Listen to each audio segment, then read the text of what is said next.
Hey, what's going on, everybody? This is Chase here at Rocky Mountain. Thank you for checking in. So today we have the new 4.5 neck brace from Leatt. So Leatt now has 4 different neck braces in their lineup. You have the 6.5 carbon, you have the 5.5, you now have the 4.5, and then you have the 3.5 that sits below it. So where this fits in price-wise, it comes in right around $300. The 3.5 is just over $200. The 5.5 is going to be around $4, and the 6.5 is going to be around $500. So the reason that Leatt decided to come out with a 4th offering is that they said they just kind of wanted to fill the gap as far as price range and features go between the 5.5 and the 3.5. Now, if you're looking at a Leatt neck brace specifically, not quite sure which one you want to get, we do have a video where I put all of them up here on the table and I walk through and I explain what is different about each one to help you decide which one you feel might be best for you depending on what you're looking for and what your budget is. Now, one thing I do want to highlight that's very important with any neck brace is the fit. Make sure, look at the sizing guide that will tell you what size that you need to get. Now, what size is that? The 4.5 does have a couple points of adjustability to fine tune that. So when you get it, try it on, make sure it's going to fit correctly, make sure it integrates well with your chest protector or your protection jacket. I'll talk a little bit more about that later on. But if it doesn't fit correctly, here's what you can do. You can send it back to us in brand new unused condition. We'll give you free shipping both ways on that first exchange to make sure you do get the size and the fit that is going to be best for you. Now, when it comes to neck braces, I've ridden in these before. So Leatt actually gave me a while back, they gave me a 6.5 neck brace to try out. And here was my feedback after I rode in a neck brace for the first time. It didn't really impede me, as far as I'm concerned, my positioning on the motorcycle. I still felt like I was able to be in the correct positions. Now, I'm not saying that I still felt like I had full range of motion, because you're not going to. It is going to limit that, and that's what it's designed to do. But overall, for me, it wasn't as noticeable as I thought it was going to be. So if you're kind of on the fence, if you like some more feedback, I'm more than happy to give that to you, but that was kind of my first impression.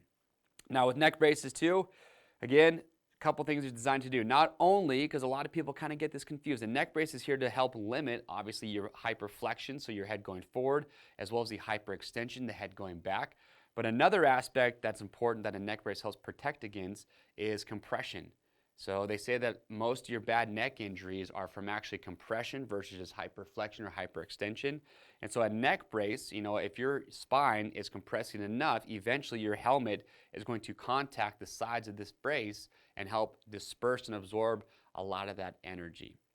Now with the 4.5, here's what you're getting. So it's a composite construction as far as the main frame goes here. It's nice and lightweight. So this 4.5 comes in just a little over 1 pound. So it feels very lightweight. It's a little bit lighter than the 5.5 even. And so the way this one opens and closes is a little bit different. So the 5.5 opens and closes from the side. The 3.5 is up here in the front. This one is actually just right here on the bottom. So I'm just going to take my finger. That's going to allow me to open this, and then it's just going to click back shut. Now, all their neck braces are going to come with a strap system in the box. So the straps will connect here down on the bottom, and then they also connect here on the back, and then you just connect it underneath your arms to hold the brace in place. Now, I will say, too, that if you're picking up a Leatt neck brace, definitely check out their chest protectors and the protection jackets if you haven't already, because all those are designed to integrate with these and give you the best fit possible. So it's just something to be mindful of. So that's how it opens and closes. Now, what I like about this is here in the front, so you've got these chest mounts. They do have a pretty good amount of flex and give to them. So again, that's just going to help act like a shock absorber and just dampen some of that energy coming into that. And then on the sides, they do have these collarbone cutouts right here. So just relief cuts to help protect the collarbone. These tabs right here, so these are built specifically for their brace-on system. So that's what I was just mentioning. If you buy their chest protector or protection jacket, all of those will come with little elastic tabs on the shoulders that you can just hook right to these to hold the neck brace in place. And for me personally, I think that's the way to go.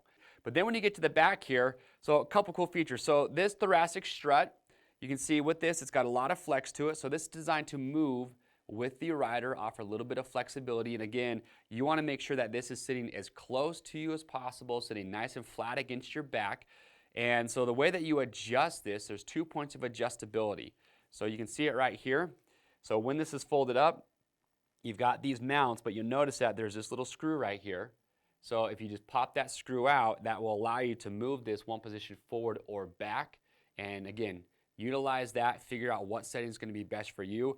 But what's also nice about this thoracic strut is one concern that I do hear some people talk about is, oh, what if this thing gets pushed into my spine? Could that cause an injury? Well, they've actually designed this to actually break away when there's a certain amount of pressure applied, just for that exact reason. So it's not really something that I think you need to be too worried about. And even you can see when I just pull on it here, it's got a pretty good amount of flexibility to it. So not something I'd probably be too stressed about. And then right here in the back, you can see that it is split, and you've got this piece of foam right here. Again, just offering a little bit of flexibility, just to kind of help this thing mimic and move with the rider's position or the rider's body. And then that's it. That is the 4.5 neck brace from Leatt. Again, you've got 2 points of adjustability with the back. Now, if you're looking at this and you're comparing it to the 3.5 and the 5.5, again, we have that video. But real quickly, one of the main differences between this and the 3.5 that I do want to highlight, because looking at it, they both have 2 points of adjustability. The big difference between the two is that this back thoracic strut is going to fold down, just making it a little bit easier to pack up.